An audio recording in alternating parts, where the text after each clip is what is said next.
This video is on the reaction quotient. So we use the letter Q for this. And this is very much related to the equilibrium constant K.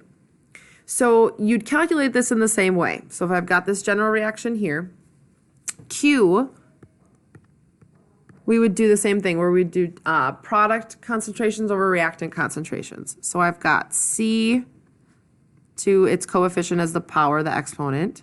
And then D is the same way, right? Those are my products. And then my reactants will be the same way. Oops. What am I doing? Down here in my denominator. Okay. The difference is that Q is when you are not at equilibrium.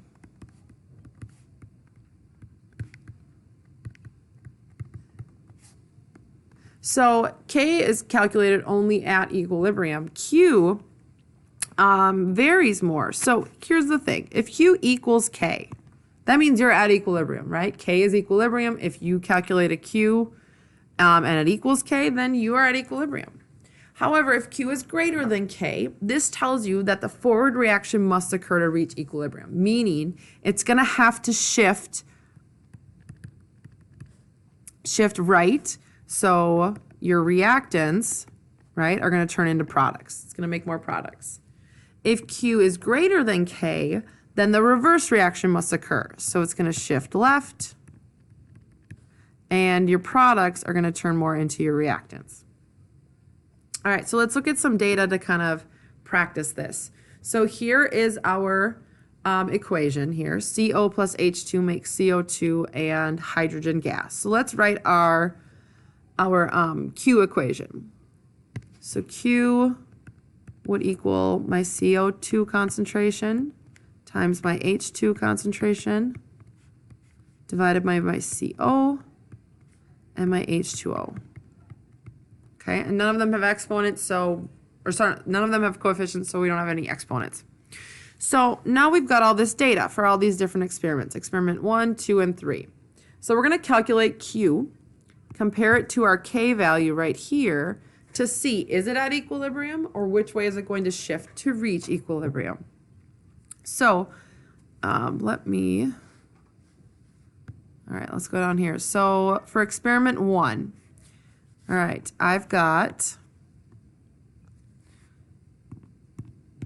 okay, my Q is going to equal, all right, so these two are my products, these two are my reactants. So I'm going to multiply my products divided by the multiplied of my reactants. So 0.004 times 0.004, all divided by 0.0203 times 0.0203.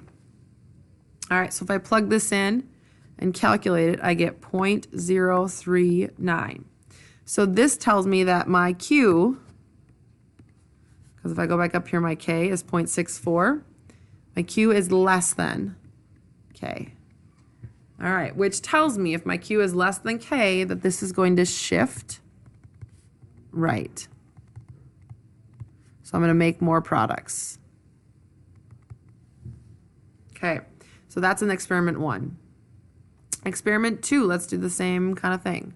So 2, Q is going to equal my products multiplied. So 0.046 times 0.037 divided by 0.011 squared if you want, 0.011. So in this case, I get 14.1. Oops.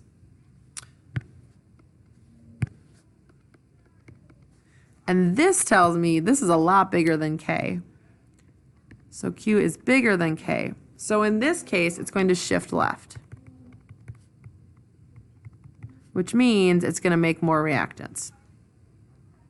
Okay, so let's do the last one. So the third experiment, all right, Q is going to be 0.0076 times 0.0015 divided by 0.0025, and if I look up 0.0094.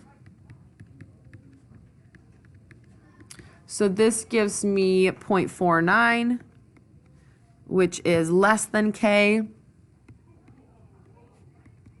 So it's going to also shift right or make more products.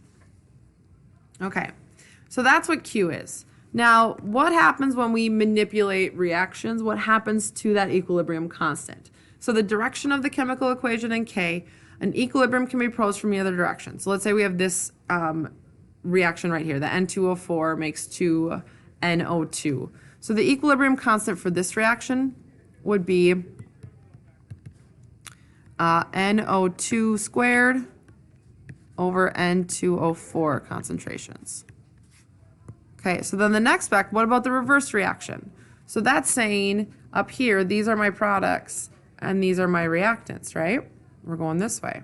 So the reverse reaction would be if these are my products and these are my reactants. So we're going this way. So then what I get is Kc would be N2O4 concentration over NO2 concentration squared. Oops, 2.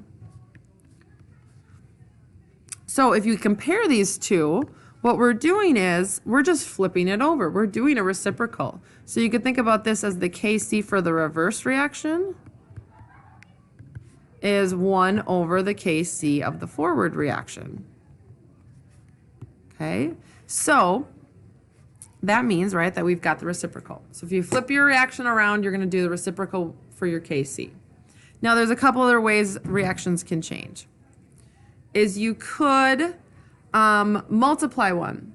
So any reaction that's been multiplied is going to take that equilibrium constant raised to that power. So if everything is multiplied by a factor of 2 in your reaction, you're going to take your Kc and you're going to square it. Now the other thing is you could add reactions up, like we talked about when we did like Hess's law, for example. When you do that, you're going to have to multiply your equilibrium constant. So let's say I have some reaction 1 and some reaction 2, and I add them up to get reaction 3, right? And they each have a Kc, Kc1, Kc2.